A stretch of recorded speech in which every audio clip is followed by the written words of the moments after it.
Well, I'm happy because I'm launching a book that I edited, which is a history of journalism from developing countries over the last 150 years, with an emphasis on campaigning and investigative journalism.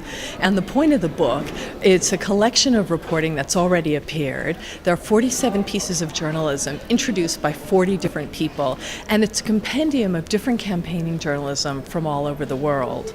We have different themes. We have labor stories, stories about police brutality, stories about corruption and women and rural affairs.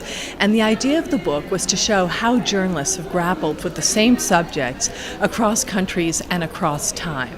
So we have, for example, stories about the 1906 boycott of Cadbury's chocolate because of labor conditions in Sao Tome and Principe, next to a story written in 2008 about labor conditions on the cocoa plantations in West Africa.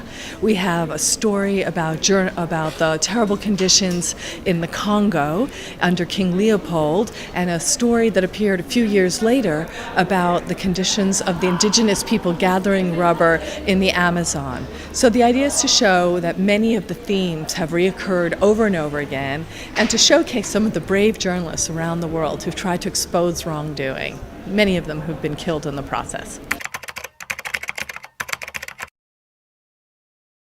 So I think that because of the awful things that have been happening to journalists lately, people are really, I think, more worried about the future of journalism and certainly more interested in the long and rich tradition of investigative journalism.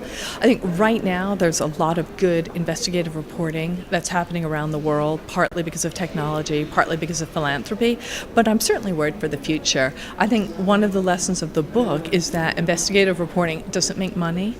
The newspapers and magazines that we showcased in the book didn't last, and I don't see any reason to think that these problems are going to be solved in the future.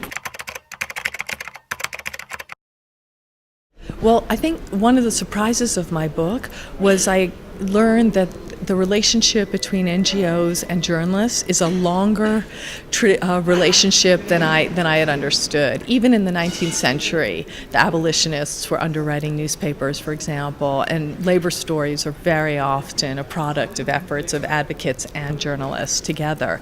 So I think this has been happening for a long time. I certainly think it will continue to happen.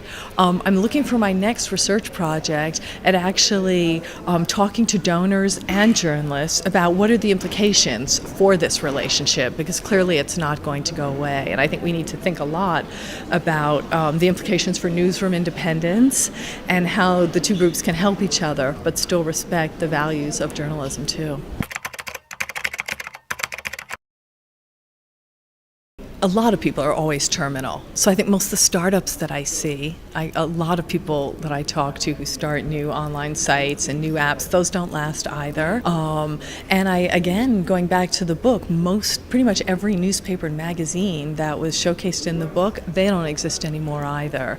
So I'm coming to the view that we've spent a lot of time thinking about institution building in journalism, and I'm not sure how realistic that is. I think the nature of the beast may be more kind of short-term than we think, but the journalism often lasts, and it often has an impact, and it often outlasts the institution. So I'm less worried about it than I used to be.